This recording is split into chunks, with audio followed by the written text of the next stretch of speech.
It's a funny thing because obviously a lot of us have liked how exciting the WWE product has felt by comparison in recent weeks with Triple H at the helm. Of course, a lot of the black and gold infused decisions have become prominent.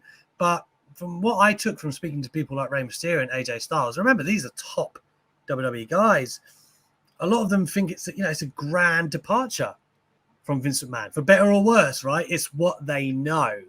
And anyone who's seen the AJ Styles interview, he was very open about that. He was like, it's very, and he said the word different many times. Do we think, I'll sort of USB 3, do you think there's going to be a kind of a cross, not contamination, but like a bit of a difference between what Triple H is trying to bring in to the main roster, which is very evident, what he saw in NXT, compared to what has been the hierarchy on the main roster for a long time that were Vince's guys? And I know that sounds like a silly question because, Triple H is embedded in the company. He knows these guys. He was an active wrestler not even that long ago. But still, creatively, it does seem like there might be an adjustment period for those that are so used to being Vince's kind of go-to players.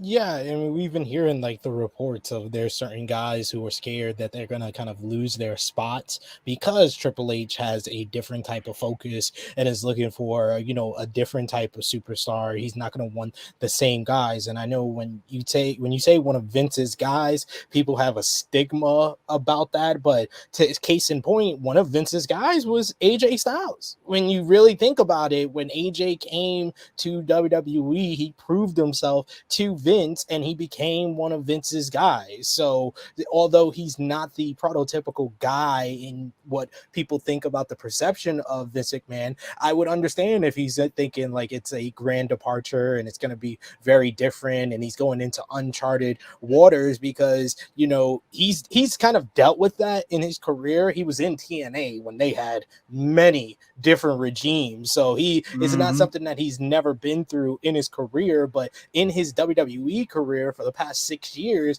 it's been a stable force where he just had to prove himself to Vince. And now in a way you can kind of, in like the back of his mind, you could kind of say that maybe he has to prove himself again to Triple H. So just losing him as one of those examples, and Triple H has a lot on his hand, and this was something that a lot of people, and I said it when he first got appointed as head of creative. He's not just the head of creative. He's the EVP of talent relations. All the hats that people thought Vince was wearing too much and thus, stuff took like a back burner to stuff. Triple H has kind of taken on all those responsibilities. So it's going to be tough for him to speak to a Rey Mysterio, despite Rey being in one of the more important storylines going on Raw. He's not going to have that chance to talk to him. He'll have a chance, to talk to a Doudrop and talk to Pete Dunne, because he has those previous relationships with them. But I can understand he has a lot on his plate. So I feel for the people that have been there and been Vince's guys.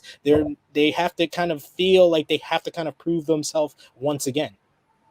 Yeah, and you'd think that, right? Like with the way the shows have shaped these past few weeks, it's quite clear that Triple H, much like AEW, I'm not saying he's copying them because he obviously had his own idea of NXT, but it's a more wrestling-based show, which a lot of fans, and I think I can say us three included, are happy to see. Don't get me wrong, I love a good bombastic storyline, but like I like to watch great wrestling as well, which is fair to say. I think WWE pay-per-views have absolutely had that, but they're week-to-week shows, maybe not so much. If you're an AJ Styles or Rey Mysterio at this point in your career, is that what you want? I know that sounds crazy, but maybe it's a great thing to be out there wrestling, but they might also be thinking, I don't know. It depends, because a lot of people say going to wrestle to WWE is like taking a vacation. You just do big spots and rest holds. It's like, does AJ Styles want to be the AJ Styles that we know him as? Like the TNA and the New Japan ROH, AJ Styles. Does he still have it in him?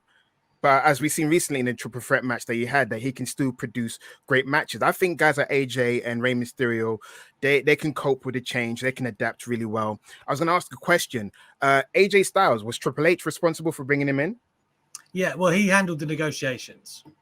Yeah, I feel like AJ, even guys like Bobby Lashley, because I rewatched his Broken Skull interview today, and he said that it was Triple H is the one that he was speaking to that brought him back into the WWE. Because I was also worried that, like Bobby Lashley, like AJ Styles, Bobby Lashley is also seen as a Vince guy, and I was worried that he was going to lose the United States title really quickly. He could lose it tonight to AJ Styles for all we know, but for so far that we've seen a more wrestling-based show has been refreshing. But for me, the most refreshing thing for me has been seeing women starting the show. Women having prominent promos, women having multiple segments in the show and wrestling. They feel just as important as the men, and it doesn't feel jarring as well. It doesn't feel like, oh no, there's too many women. Oh, bathroom break. It feels great, compelling. I can even argue before, when Vince was in charge, that the women were carrying the whole entire company because they had the more better storyline going on, because Vince didn't really care that much, than the men, because the men's side was just stale rematches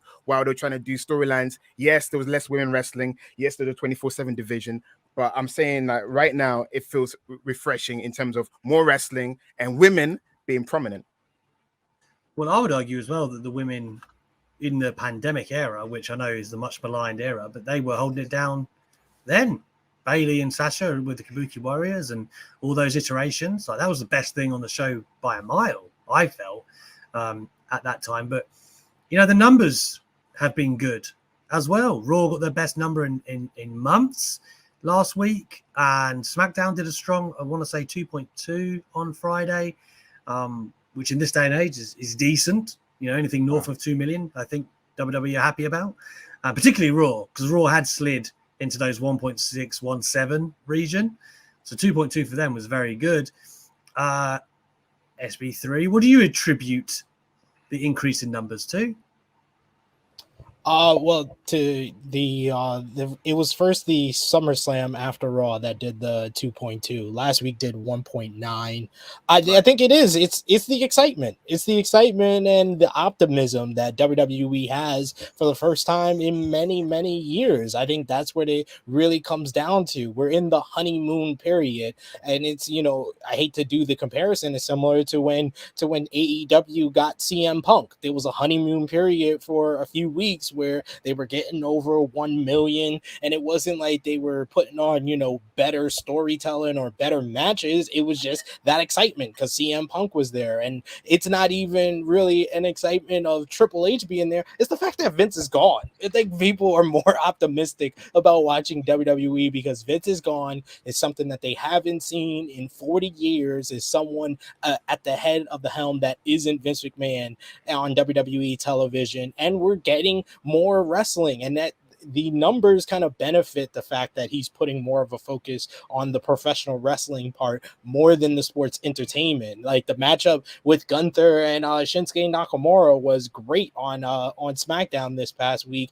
and we're not going to get those type of matches under the helm of Vince McMahon. It might be one, like sometimes you will, but the fact that it was not only just a great match, it was a great build up to the match throughout the show. You had the video package that focused on the importance of the Intercontinental Championship. You got a video package on both guys to get them over. You got promos from both guys. Like, that's the type of focus and stuff that I ask for on all of wrestling. If you're going to make something the main event, make it feel important throughout the show. And that's what they did on SmackDown.